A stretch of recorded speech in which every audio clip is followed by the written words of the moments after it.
नमस्कार दोस्तों, आपके अपने YouTube चैनल विद्या स्टडीयम में आपका स्वागत है। मैं सनक सिंह आज एक और क्लास के साथ। आज की क्लास में हम पढ़ने वाले हैं पंचुएशन। जी हाँ, आपने सही सुना।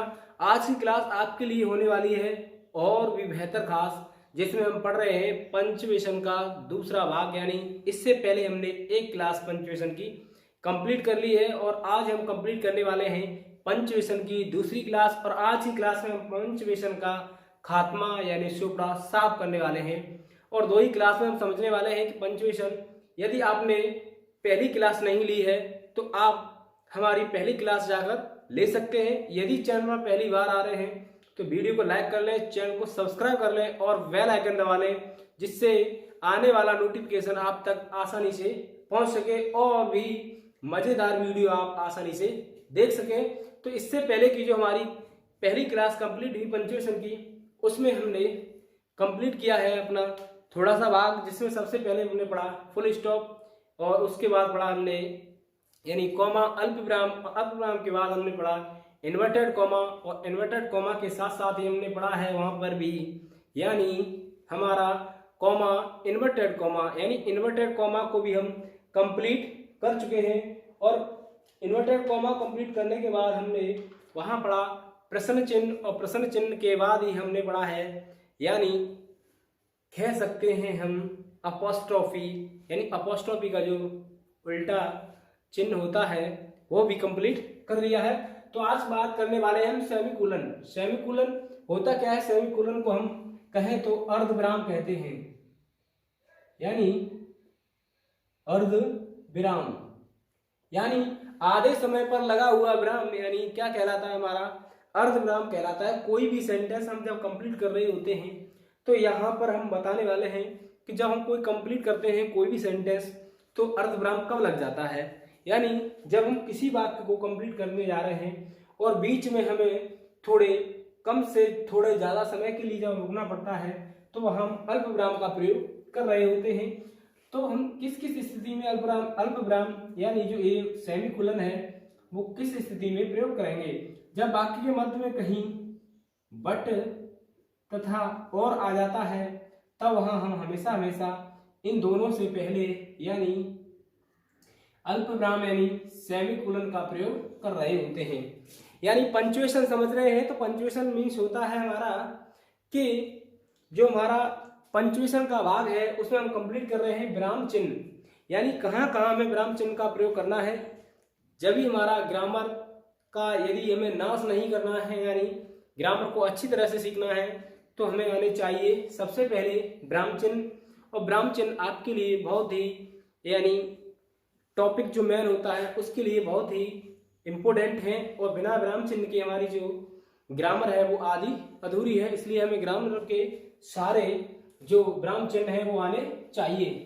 अब बात करेंगे आगे एक्सक्लेमेटरी। सेमीकोलन कंप्लीट हुआ यानी बट और यदि ये दो शब्द किसी बड़े वाक्य में दिखाई देंगे वहां इससे पहले हमें यानी सेमीकोलन का प्रयोग करना होगा। अब बात करने वाले हैं हम एक्सक्लेमेटरी यानी एक्सक्लेमेशन मार्क। कहें तो जो एक्सक्लेमेशन मार्क होता है वो हमारा होता है उल्टा आई। जी हाँ, आपने सही सुना। जब हमें कोई चीज या कोई वस्तु देखकर आश्चर्य होगा हमारा तो वहां हमें क्या होगा? एक्सक्लेमेशन मार्क लगाना होगा। और एक्सक्लेमेशन मार्क ही हमारे लिए बहुत इम्पोर्टेंट है। जैसे यहाँ हम एक थोड़ा सा छोटा सा एग्जांपल ले सकते हैं। एक्सक्लेमेशन यानी ऐसे वाक्य जहाँ एक्सक्लेमेटरी शब्द प्रयुक्त होते हैं वहाँ हमें एक्सक्लेमेशन मार्क लगाना होगा। जिसमें हम लेते हैं जैसे व्हाट अ साइट,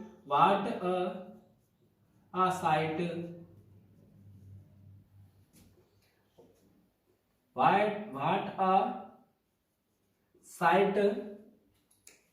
अंत में हम यानी जो उल्टा आई है यानी एक्सक्लेमेशन मार्क वो प्रयुक्त करेंगे और फिर हम बात कंप्लीट करेंगे सी क्राइड। यानी इस वाक्य में क्या है? व्हाट अ साइट, यानी यहाँ जो एक्सक्लेमेटरी शब्द है व्हाट अ साइट और अंत में हमें क्या करना है? यहाँ जो एक्सक्लेमेशन मार्क है वो लगाना होगा। सी क्राइड यानी वह आश्चर्य के साथ चिल्लाई है, तो यहाँ हमें यानी जो एक्सक्लेमेशन मार्क है वो लगाना होगा। आपने कहीं ना कहीं इससे पहले की जो क्लासें हैं या आप पहले पढ़ चुके होंगे, जब हम छोटी छोटी क्लासों से बड़ी बड़ी क्लासों में आते हैं तो हमें वहाँ सिखा दिया गया होता है ये सब कुछ, तो हम धीरे धीरे सीख गए होते हैं। तो इसी प्रकार से कि जब एक्सक्लेमेशन मार्क का जब प्रयोग होगा तो वहाँ होगा हमारा आश्चर्य। आश्चर्य यानी आश्चर्य किसी वाक्य में दिखाई देगा, तब हम क्या करेंगे, एक्सक्लेमेशन मार्क लगाएंगे। जैसे ओह, ओह मीन्स होता है अरे, और ओह के जस्ट बाद भी हम एक्सक्लेमेशन यानी एक्सक्लेमेटरी चिन्ह है वो लगाने वाले हैं। या हरी, यहां पर भी क्या करेंगे, हम यही मार्क लगाने वाले हैं। ओह, अरे, हुर्रे, ऐसे जब शब्द दिखाई देंगे वहां हम स्वतः ही एक्सक्लेमेशन मार्क का प्रयोग करते हैं। अब बात करने वाले हैं हम इसके बाद यानी हाइपन। हाइपन कहें तो हाइपन को हम कहते हैं समास चिन्ह, यानी समास चिन्ह। समास चिन्ह होता क्या है, यानी जो डैश होता है यानी हाइपन होता है, यानी थोड़ा जो प्रयुक्त होता है, जो हम कह सकते हैं इसके लिए जो डैश होता है हल्का सा, डैश तो आगे पढ़ने वाले हैं। हाइपन का जो चिन्ह होता है वो थोड़ा होता है छोटा, और डैश का जो चिन्ह होता है वो थोड़ा होता है बड़ा। तो यहाँ हम हाइपन पढ़ रहे हैं, तो हाइपन हम कब प्रयोग करेंगे, जैसे मदर इन लॉ। यहाँ क्या है, हम समझने वाले हैं कि जो हाइपन का जो चिन्ह है वो किस प्रकार से प्रयुक्त होने वाला है। मदर इन लॉ, तो यहाँ हम हाइपन लगाएंगे और यहाँ भी हम हाइपन लगाने वाले हैं। यानी वो हाइपन चिन्ह जो समास विज्ञान यानी समासों में प्रयुक्त होता है उसे हम हाइपन मार्क कहते हैं। यहाँ भी यही चिन्ह प्रयुक्त होने वाला होता है। और जैसे और भी जगह प्रयुक्त होता है ये शब्द, जैसे 20 क्या है, एक पूर्ण हो जाता है। यदि थोड़े समय से कोई भी यदि वाक्य या शब्द है वो पूर्ण नहीं हो पा रहा है तो वहां भी हम समास यानी हाइपन चिन्ह का प्रयोग करते हैं। जैसे 22 यानी थोड़े समय के लिए हम जब प्रयुक्त डैश होगा हमारा तो वहां भी इसी प्रकार से हम लगाएंगे। आगे जैसे जैसे बॉय, और अंत जो मध्य में हम प्रयुक्त करने वाले हैं, यानी कह सकते हैं हम 2 या 3 शब्दों के मध्य प्रयुक्त होने वाला चिन्ह हमारा हाइपन चिन्ह कहलाता है, बॉय और गर्ल।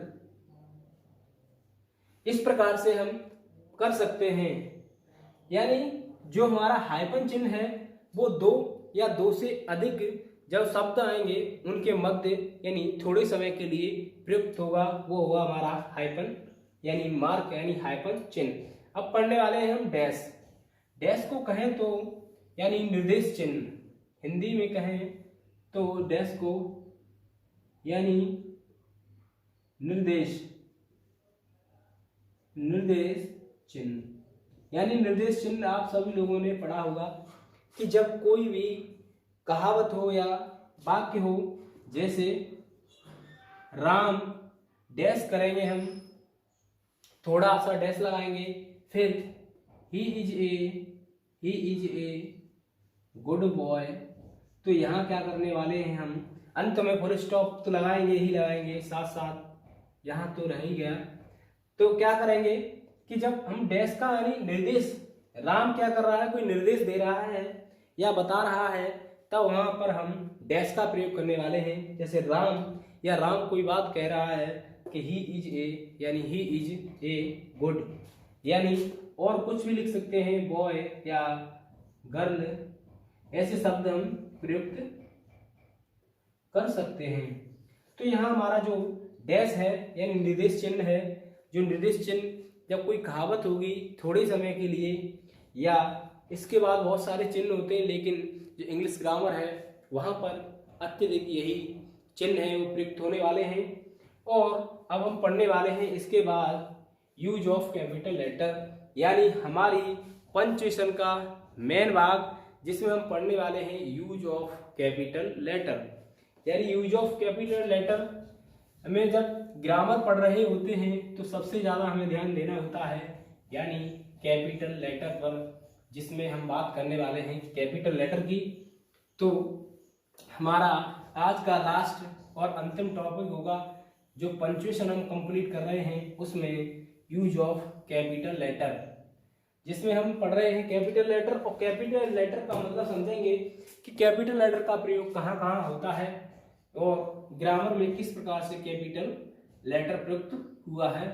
तो सबसे पहले कैपिटल लेटर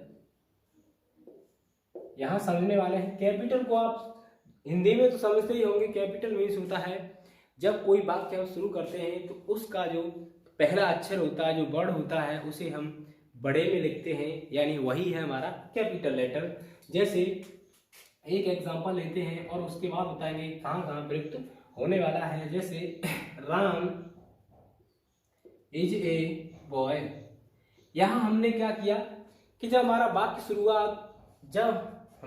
शुरू हुआ सबसे पहले जैसे राम, तो राम क्या एक नाउन है, और नाउन में भी क्या करेंगे हम नाउन, और नाउन का भी जब बात करेंगे हम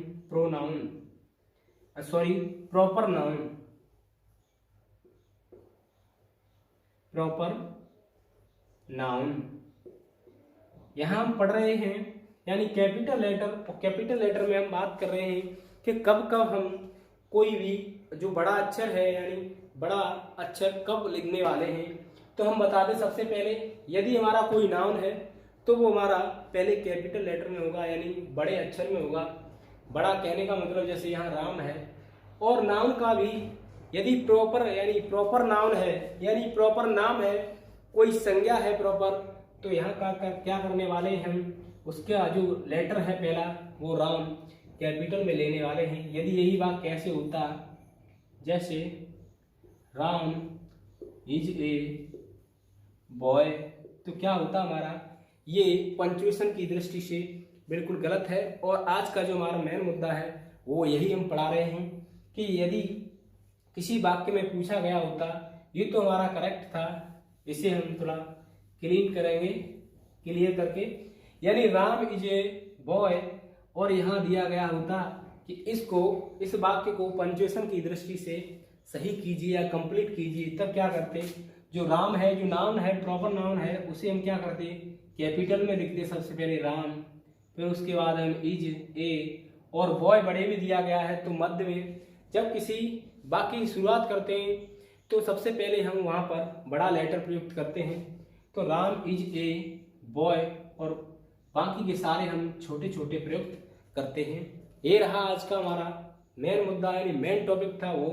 अब बात करेंगे कि और कहाँ कहाँ भी हो सकता है कि जहाँ कैपिटल हो। तो हम बता दें सबसे पहले कि वाक्य के मध्य में कोई वाक्य आ जाए, यानी कोई प्रॉपर नाम आ जाए, तो उसे हम लिखते हैं। जैसे किसी का नाम आ जाए, किसी का नाम, यानी हम कहें तो प्रॉपर नाउन यहाँ समझ रहे हैं हम, किसी देश का नाम आ सकता है, किसी नदी का नाम आ सकता है, किसी का भी नाम आ सकता है। तो वहाँ हम मध्य में जब बात करेंगे, जैसे एक एग्जांपल लेते हैं, यू आर ए या are you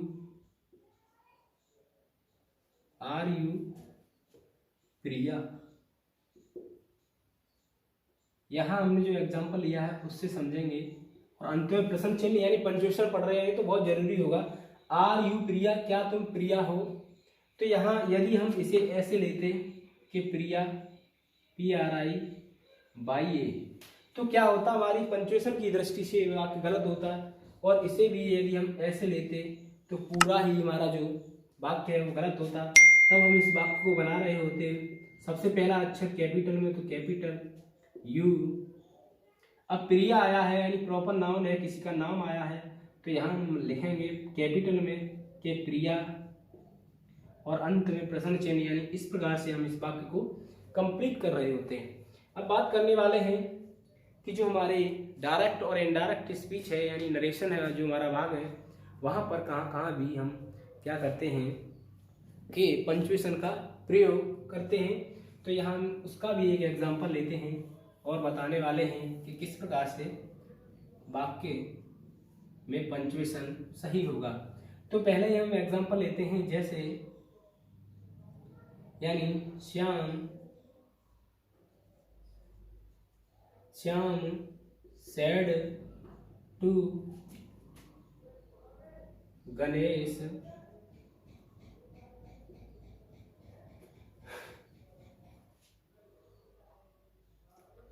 I am going to Delhi. इस प्रकार से यदि कोई वाक्य आपके एग्जाम में आ जाता है, तब हम पंक्चुएशन पूछा गया होगा इस वाक्य में। पंक्चुएशन का मेरा कहने का तात्पर्य है, यहाँ पर अब कैपिटल लेटर और सारे मार्क्स यानी पूरा पंक्चुएशन, यानी हम जो चिन्ह पढ़ रहे थे, जो भी मार्क थे यानी पंक्चुएशन के यानी विराम चिन्ह, वो यहाँ पूरे प्रयुक्त करने वाले हैं। एक ही यानी जो हमारा टॉपिक है आज का मेन मुद्दा हमारा यही था कि 1, 2, 3 मार्क्सों से हम आपको अच्छी तरह से समझा सके। तो ये जो Shyam said to Ganesh I am, तो यहाँ ये वाक्य हमारा ये ग्रामर की दृष्टि से बिल्कुल गलत है, यानी पंक्चुएशन जो हमारा है वो यहाँ प्रयुक्त नहीं हुआ है। ग्रामर नहीं कहेंगे तो पंक्चुएशन की दृष्टि से कह सकते हैं। तो यहाँ पंक्चुएशन प्रयुक्त करने वाले हैं और एक ही एग्जाम्पल के माध्यम से हम समझेंगे कि पंक्चुएशन में हमने कहाँ क्या गलत किया है और क्या सही। तो सबसे पहले हम चेक करेंगे, जो श्याम है प्रॉपर नाउन है, उसे हम क्या करेंगे, छोटे में लिखा हुआ है तो बड़े में लिखेंगे SHYAM, और इस प्रकार से श्याम होगा। फिर उसके बाद हम बात करने वाले हैं सेड टू गणेश, छोटे में लिया गया है यानी छोटे यानी स्मॉल लेटर है तो कैपिटल लेटर में करेंगे गणेश, यानी गणेश क्या है, किसी भी व्यक्ति का नाम है। उसके बाद हम पढ़ रहे हैं, हमारा हमने चेक किया वाक्य, तो हमारा वाक्य है डायरेक्ट और इनडायरेक्ट, यानी वाक्य डायरेक्ट कह सकते हैं, डायरेक्ट स्पीच कह सकते हैं। तो यहाँ हम पहले कॉमा का प्रयोग करेंगे, फिर उसके बाद हम इन्वर्टेड कॉमा का प्रयोग करेंगे। अब वाक्य को सही करेंगे पंक्चुएशन के हिसाब से। तो आई एम गोइंग टू, और यहाँ हमने चेक किया तो दिल्ली, यानी जो हमारी राजधानी है यानी नाउन है, किसी शहर का नाम है, तो उसे हम भी बड़े में बनाने वाले हैं दिल्ली, और अंत में फुल स्टॉप और ब्रैकेट क्लोज करेंगे, यानी जो इन्वर्टेड कॉमा है उसे क्लोज कर देंगे। इस प्रकार से हमारा ये वाक्य कंप्लीट होता है। यदि यहाँ पर हमने यही वाक्य ऐसे लिया होता, ये आई को भी हमने छोटे रूप में लिया होता, तो क्या करते हम, इसको जब कन्वर्ट कर रहे होते इसे भी हम हमेशा बड़े में कन्वर्ट करते हैं। तो आज का हमारा जो मेन टॉपिक था पंक्चुएशन, पिछली और इस क्लास यानी 2 क्लासों में हमने पंक्चुएशन कंप्लीट किया है, यानी कंप्लीट कर रहे हैं पंक्चुएशन। और पंक्चुएशन के बाद में अगला जो भाग होगा वो तब तक के लिए हम आपको बता दें कि यदि आपने हमारी बहुत सारी वीडियो यानी पिछला जो ग्रामर का पोर्शन है वो नहीं देखा है, तो आप हमारे यूट्यूब चैनल पर आइए, जहाँ हमारी प्लेलिस्ट है, और प्लेलिस्ट में यानी हाई स्कूल और इंटर की सारी ग्रामर का हमने भाग कंप्लीट करके वहाँ पर आपके लिए स्पेशल वीडियो सेव की हुई हैं, जहाँ से आप आसानी से देख सकते हैं। तो आज की क्लास में इतना ही, तब तक के लिए मस्त रहिए, स्वस्थ रहिए, मिलते हैं अगली क्लास में। जय हिंद, जय भारत।